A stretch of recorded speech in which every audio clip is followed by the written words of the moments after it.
திமுக இனி எந்த காலத்திலும் ஆட்சிக்கு வர முடியாது என்பதற்கு மதுரை அரிட்டாப்பட்டியில் மக்களை அழைத்து வந்து பாராட்டு விழா நடத்தியதே சிறந்த உதாரணம் என்ற பிஜேபி மாநில தலைவர் அண்ணாமலை விமர்சித்துள்ளார்.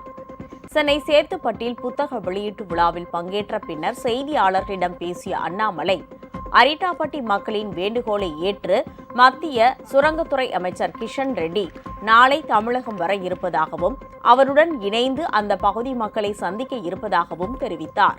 சட்டப்பேரவை தீர்மானத்தினால்தான் டங்ஸ்டன் சுரங்க திட்டம் ரத்து செய்யப்பட்டதாக கூறும் முதலமைச்சர் ஸ்டாலின், இதற்கு முன்னால் நிறைவேற்றப்பட்ட தீர்மானங்கள் என்ன ஆனது என்பதை தெளிவுபடுத்த வேண்டும் என்று அவர் குறிப்பிட்டார். முதலமைச்சருக்கு பாராட்டு விழா நடத்துவதற்கு கூட 300 ரூபாய் கொடுத்து மக்களை அழைத்து வர வேண்டிய நிலையில்தான் திமுக உள்ளது என்றார்.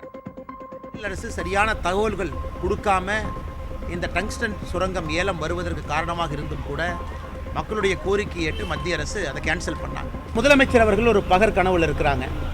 உதாரணத்துக்கு மதுரை அரிட்டாப்பட்டி எடுத்துக்கலாம். 92 அரசு பேருந்துகளில் 300 ரூபாய் பணம் கொடுத்து மத்தியான உணவு கொடுத்து நம்முடைய சகோதரிகளை தாய்மார்களை அழைத்து கொண்டு வந்து முதலமைச்சருக்கு பாராட்டு கூட்டம் நடத்துகிறாங்க. முதலமைச்சருக்கு இது புரியுதான் எனக்கு தெரியல. மேடையில் போகிறாங்க, கூட்டத்தை பார்க்குறாங்க, உடனே சந்தோஷமாயிடுறாங்க. அங்கே இருக்கக்கூடிய அமைச்சர் மூர்த்தி அவர்கள் உட்பட எல்லோரும் எப்படி க்ரௌடை கொண்டு வர்றாங்கன்னு பார்த்தாவே தெரியும். திராவிட முன்னேற்ற கழகம் எந்த காரணத்திற்கும் திமுகவினுடைய ஆட்சி வருவதற்கு வாய்ப்பில்லை.